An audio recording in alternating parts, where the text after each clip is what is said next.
So, you know those fantastic high returns you've been getting on your cash savings for the last couple of years? Well, I've got some pretty important news for you. The party, it's pretty much over. That whole era of easy money is closing down, and the Federal Reserve has already laid out for us exactly what's coming. The real question is, what are you going to do about it?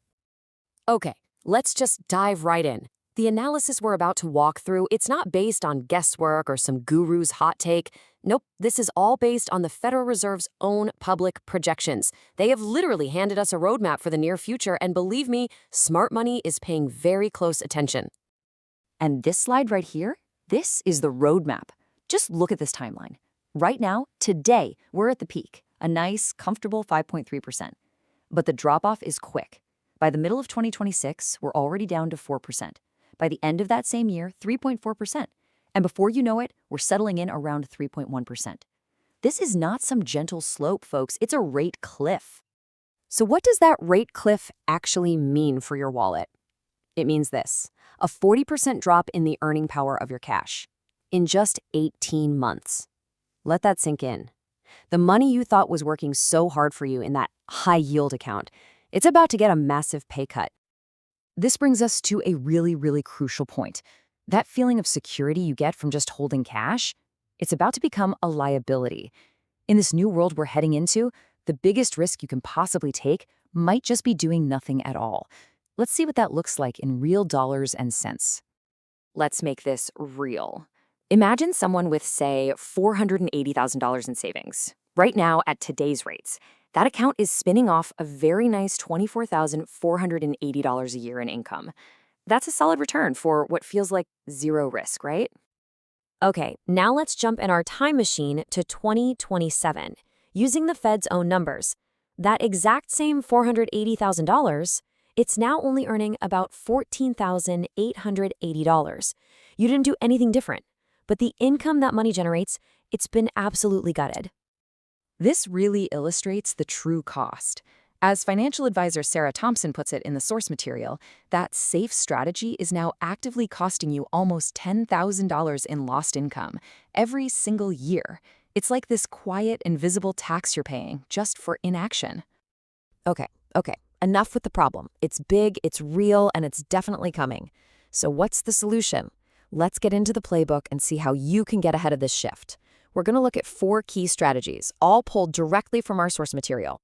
First up, we use the rate decline itself to our advantage. Now, this is a classic financial principle. When new interest rates fall, the price of existing bonds that have those older or higher rates goes up. They just become more valuable. It's like a simple seesaw, and we know exactly which way it's about to tip.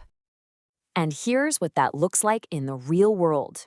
In this example, Jessica moved $150,000 into bonds before the rates dropped. Her total return was over $19,000. Her coworker kept the same amount in a savings account and made just over $6,000. Same money, but Jessica's foresight earned her 3 times more. All right, strategy number 2 is all about swapping an income source that's shrinking for one that's designed to grow. Let me introduce you to the dividend aristocrats. These are the elite of the elite in the S&P 500. They have an incredible track record. They've raised their dividend payouts for a minimum of 25 straight years. And as you can see, we're not talking about some obscure, risky companies here. These are global titans. Coca-Cola, Johnson & Johnson, Walmart. These are businesses that have weathered recessions, market crashes, you name it, and through it all, they kept their promise to shareholders and hiked those dividends. So, here's the bottom line. While the yield on your savings is on a downward escalator projected to hit 3.1%, the income from a portfolio of these stocks is designed to be on an upward one, with the potential to grow right past that level. So one shrinks, the other grows. The choice is pretty clear. Next up, strategy 3, protecting your actual purchasing power. Because even as rates fall, inflation isn't just going to disappear. And this is where assets that are designed to fight inflation come into play, like real estate investment trusts, or REITs. And Treasury inflation-protected securities, you might know them as TIPS. This is what they're built for. I mean, this comparison really says it all. In a similar 12-month period, REITs delivered not only a healthy dividend, but also some serious price appreciation. And the savings account? Well, its return was actively getting smaller. It's not even a fair fight. Okay, and now for our final and maybe the most important strategy.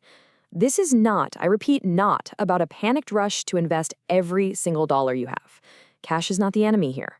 It plays a vital role for emergencies, for peace of mind, and for having that dry powder ready to go when opportunities pop up.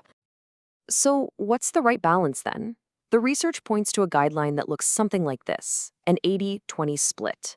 Keep about 20% of your portfolio in cash for that crucial safety and flexibility, while putting the other 80% to work in the strategic investments we've just been talking about. All right, let's put it all together. We've seen the problem, we've walked through the playbook. Now let's look at the cold, hard mathematical reality of what happens when one person acts on this info and another just watches from the sidelines. Here are our two savers. They each start with $300,000.